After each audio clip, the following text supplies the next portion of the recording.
Thomas when the unbelief of Thomas in the resurrection turned into faith which was fruitful for the nations. Specifically, he was sent to India to preach the gospel, and he died also as a martyr. Holy Apostle Thomas, his ribs being pierced multiple times with a spear. So how did it happen? He put his finger in the ribs of Christ to investigate that it is truly the tangible humanity that he is witnessing of. It is important for us, brethren, and whoever is watching us, that we learn from the letter of John that not to believe every spirit, but to test the spirits. Whichever spirit comes from the Lord is testifying of Christ who has come in the flesh as a human. But the spirit that comes not from the Lord is not speaking of the Christ in the flesh, and he is of Antichrist. These anonymous spirits,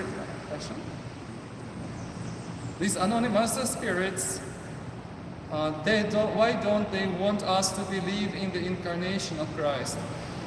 God was made flesh so we could, as flesh, become gods, and by grace. And his flesh is now ascended into heaven with the soul and sits at the right hand with the Father, as we confess in the Creed.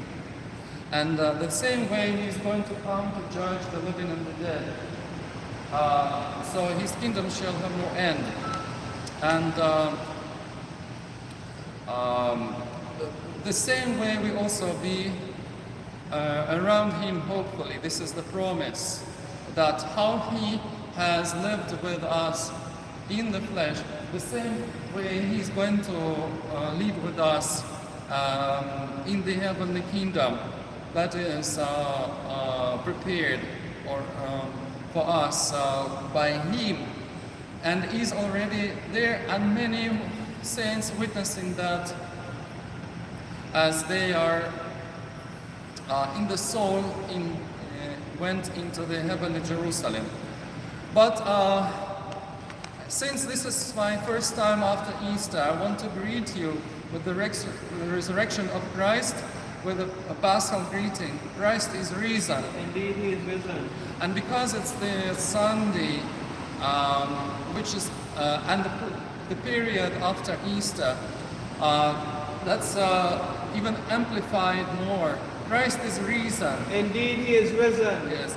And as you see me dressed in white, this is the feast of the light, the feast of the light shining over the darkness, as we were reading in the Paschal Gospel from John, and the darkness did not overshadow him. Even death, the immortal, came and assumed death for our salvation. I must greet you the third time. Christ is risen. Indeed, he is risen. And thank you. This is the joyous feast of our own personal resurrection, as we, having been baptized into Christ, have put on Christ and walk with him as we keep our light shining in this world. And we experience that Christ is in our midst. He is invisibly around us.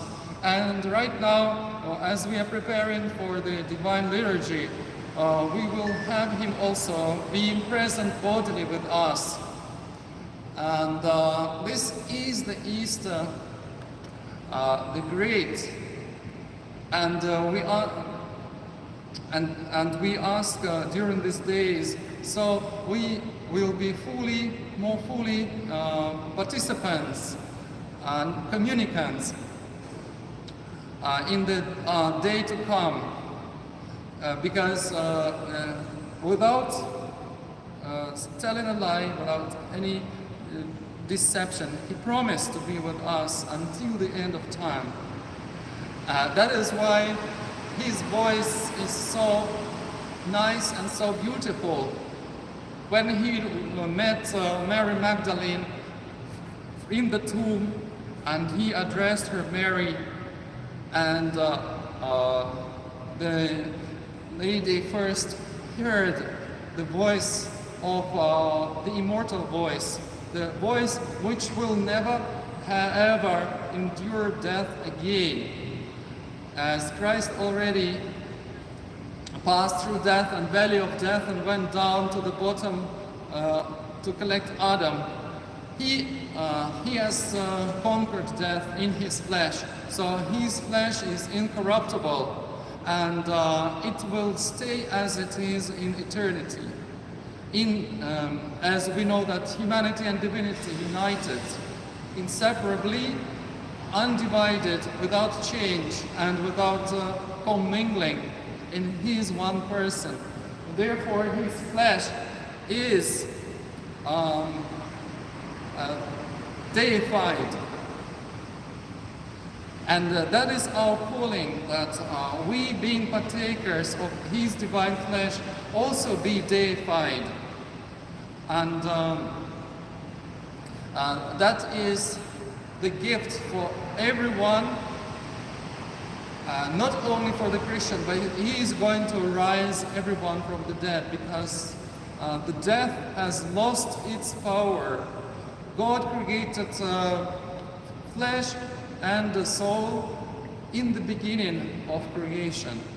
So it is unnatural for a human being to be in a separate state, soul separately from the body. But that is how the majority is currently. And the soul and body is united in Christ. And once we are united with him in our soul and our body through the sacraments, we are not dead, but we are with him.